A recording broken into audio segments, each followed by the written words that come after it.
미중 무역 분쟁, 미국의 방위비 분담금 인상, 한일 분쟁 등 동아시아 상황이 한치 앞도 내다볼 수 없는 가운데 한중일이 손잡고 미국 경제 패권을 위협할 수도 있다라는 칼럼이 최근 게재되었습니다.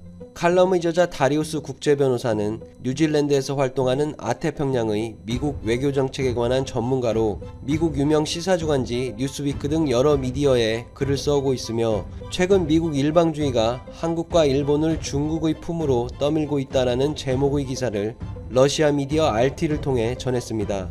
필자는 트럼프 정부의 미국 우선주의와 보호무역주의로 국제무대에서 미국의 영향력이 줄어들고 있는 반면 중국은 아프리카, 유럽, 아시아를 잇는 육해상 경제벨트인 1대1로뿐 아니라 미국의 주요 동맹국인 한국과 일본을 강력한 경제동맹으로 끌어들이려 한다고 전했습니다. 한중일 3국의 경제 규모는 세계 경제의 20%에 해당하는 상당히 큰 규모로 그동안 미국은 북한의 위협, 중국 견제, 한일 분쟁 등의 상황을 이용해가며 3국이 의미 있는 관계로 발전을 못하도록 관리해왔지만 이런 상황은 미국의 개입이 줄어들면서 서서히 바뀔 것이라고 합니다. 올 12월 중국 청두에서 개최하는 한중일 3국 정상회의를 앞두고 리커창 총리가 3국이 협력하면 세계를 도울 수 있다는 표면적 언급을 하기도 했지만 가장 주목할 만한 것은 올 11월 4일 아세안 10개국과 한중일, 호주 등 15개국이 FTA를 체결한 영내 포괄적 경제 동반자 협정 RCEP이라고 합니다. 과거 미국이 중국 견제를 위해 아시아, 아메리카 대륙 국가들과 FTA를 체결한 환태평양 경제 동반자 협정 TPP에 대응하기 위해 만든 것이 중국 주도의 RCEP이었는데 트럼프 정부가 들어서면서 2017년 미국은 TPP에서 빠져버렸다고 합니다.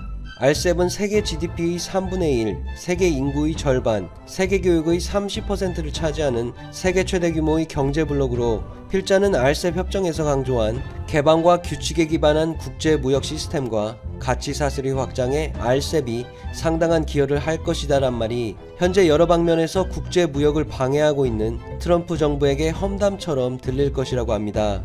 필자는 국가 간 회담이 평화적 발전을 방해하는 장애물들을 없애는 열쇠이며 최근 동아시아에서 국가 간 많은 회담이 열리고 있다고 합니다. 한국 정부의 최근 여론조사에서 한국인들의 83.4%가 한일 정상 간의 회담이 필요하다고 응답했으며 아베 총리는 조건 없이 김정은 위원장과 만나고 싶다는 입장을 표명한 일, 내년 봄 시진핑 주석의 일본 방문 예정 등을 언급했는데요.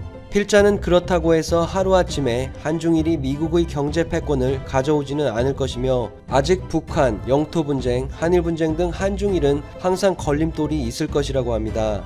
하지만 확실한 것은 미국의 영향력이 줄어드는 와중에 생각지 못했던 동맹들이 곳곳에서 만들어지고 있으며 몇 년 안에 심각한 변화는 발생하지 않겠지만 수십 년 안에 어떤 큰 변화가 일어날지는 장담할 수 없다며 끝을 맺습니다.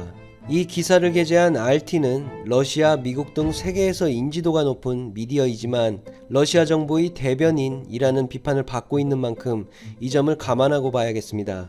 최근 미국 우선주의로 동아시아 정세가 불안정해진 데다 중국은 경제성장 둔화와 미중 무역 분쟁의 돌파구를 한일 등 주변 아시아국들을 중심으로 찾고 있는 모습입니다.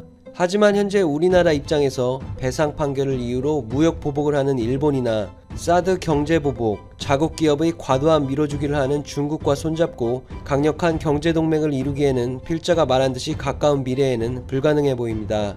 또한 한미는 오랜 우방인데다 이번 미중 무역 분쟁으로 미국 시장에서 한국 제품 점유율이 올라가는 등 한국 산업을 빠르게 추격하는 중국을 견제하는 이점도 있기 때문에 현재의 상황을 최대한 잘 이용하는 지혜가 필요한 때인 것 같습니다. 이상 77튜브였습니다. 감사합니다.